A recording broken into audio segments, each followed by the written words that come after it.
All right, today we are going to talk about doing HVLA to the lumbar spine. So we have student Dr. Jenny here, who's our wonderful patient. And we're going to treat Jenny's L3 dysfunction. And we've got our posterior transverse process down. So that's where we're going to monitor. And there's a couple things to always remember about doing lumbar HVLA. One of them is that if you do the setup right, sometimes it'll just go on its own. Doesn't mean that one little reset is all that's there, but we have to do the setup right. This is not something where you can fake it until you make it. Most students know the positioning and what it looks like, and so they just will kind of throw the patient into the certain position that looks like it's right, and then they're frustrated that it doesn't work, and they think they're not good at OMT. And it's just purely the setup. So what we need to do with the transverse process down, we are going to flex to that level. We want to feel, we're going to take both legs, and we're going to bend up, and we want to feel that motion just start, and we're there, and then we don't go any further.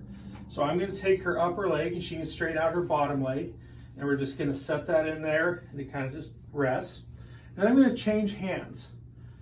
Now we're going to take her arm, and we're going to rotate her through that level. Flex to rotate through. Just keep saying it over and over again. That's your setup. Posterior transverse process down, flex to rotate through. That's your setup. All right. This arm is just going to sit here in the armpit, and this is not really where any pressure should be. The pressure we're going to put is right here on the back of the hip, and I'm going to roll her to take out all the slack. This is going to do a couple things for me. One, it's easier to thrust by pushing downward than by pulling in. And so as we roll her towards me and we take out all of that slack, that's where it is. I can then push down. It's much easier. I'm not on any bony prominences because pushing on bony prominences hurt. And here I take it out, and then she takes a deep breath in and out. Oh, something went right there. It went just on the breath. So when the setup is right, it will move off and all on its own. And I didn't get anything when I actually put the thrust into it because the vertebrae reset just from her inhalation, exhalation before the thrust because the setup's right. So you have to do, again, posterior transverse process down, and you flex to and rotate through. And again, that means when you're flexing, as soon as you feel that motion link to the vertebrae that you're monitoring, you stop. That's it. You just go to it. Once you feel that motion, it means that you've locked out the vertebrae below. Change hands, and you rotate, and you're going to take that rotation through that barrier, and that's when you're going to actually get your force to go where you want it to. If you just take the patient and you just say, oh, okay, well, we're supposed to pull this up and straighten this out, and okay, and I'm going to put, and then I'm just going to go, you're going to be frustrated because you won't actually have put your forces localized into one spot. And that's what you have to do. Flex to, rotate through.